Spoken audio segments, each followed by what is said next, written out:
குறிப்பன்குளத்தில் விஸ்வகர்மா ஜெயந்தி விழா அன்னதானம் நலத்திட்ட உதவிகள்.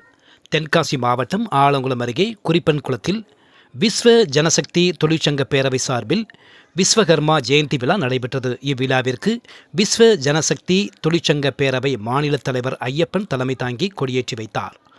மாநில அமைப்புசாரா பிரிவு செயலாளர் ராமர், மாநில துணைத் தலைவர் பூதத்தான், மாநில துணை செயலாளர் கங்கை முத்து ஆகியோர் முன்னிலை வகித்தனர். தென்காசி மேற்கு மாவட்ட செயலாளர் வீரபாண்டியன், கிழக்கு மாவட்ட தலைவர் கிட்டு ஆகியோர் வரவேற்றனர். குறிப்பன்குளத்தில் உள்ள விஸ்வகர்மா சமுதாயத்திற்கு பாத்தியப்பட்ட அருள்மிகு ஸ்ரீ பேச்சியம்மன் ஸ்ரீ கருப்பசுவாமி கோவிலில் சிறப்பு பூஜையும் அன்னதானமும் வழங்கப்பட்டது.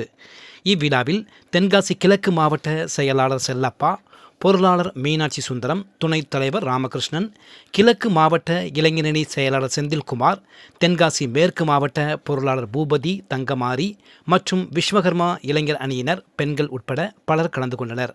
சிலம்பம் விளையாட்டு நடைபெற்றது. சிலம்பம் வீராங்கனைகளுக்கு பரிசு வழங்கப்பட்டது.